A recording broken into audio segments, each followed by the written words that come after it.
দাদা কোথায় পালাচ্ছেন? আপনি বাংলাদেশি এখানে আপনার পালাচ্ছেন কেন? মানে আপনি পালাচ্ছেন কেন?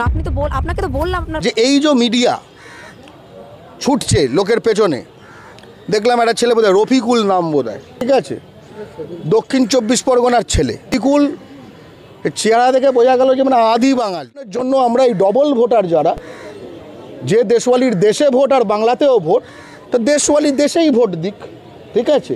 বাংলায় ভোট দিয়ে তারা বাংলার যে জনমত সেটাকে বিকৃত করার যে চেষ্টা করবে, একটা ফৌজদারি অপরাধ করে যে দুটি রাজ্যে ভোটার লিস্টে নাম তুলে, এটির বিরুদ্ধে আমরা নির্বাচন কমিশনে জানিয়েছি।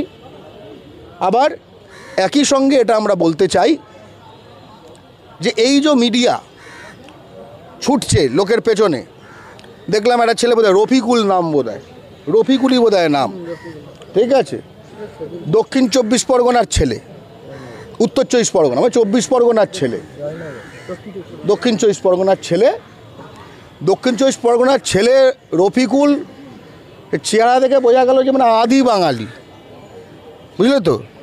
মানে আমি যেরকম ধরো ব্রাহ্মণ, মানে আমাদের ইতিহাস এই বাংলার মাটিতে 900,000 বছর। রফিকুলের বাপ ঠাকুরদার ইতিহাস বাংলায় ইসলাম আসার আগের 1,500 বছর আগে হয়তো, ঠিক আছে।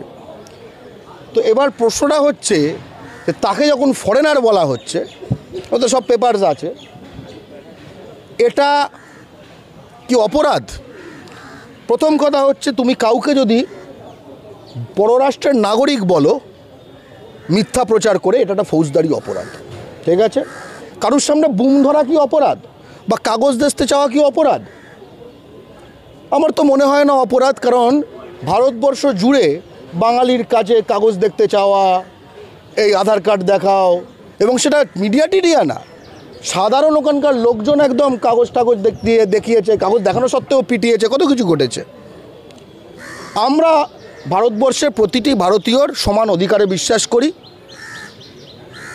বাঙালির কাগজ দেখতে চাওয়া অধিকার, সে বুম হাতে বুম ছাড়া যে কোনো মানুষের আছে, বোঝা যাচ্ছে, সেটা অপরাধও গণ্য হচ্ছে না। তাহলে এবার থেকে এই 1কে 1 বলা, 2কে 2 বলা, 10কে 10 বলা হতে পারে পাকিস্তানি। বাঙালি তাদের কাগজ চাওয়া শুরু করবে রাস্তায় ঘাটে, যে কোনো জায়গায়। আর তখন যদি বলে এগুলো আবার কি হচ্ছে, আমরা বলবো ওই যা হচ্ছে তাই হচ্ছে, যেমন দেখাচ্ছে তেমনি দেখাচ্ছি, এটাই।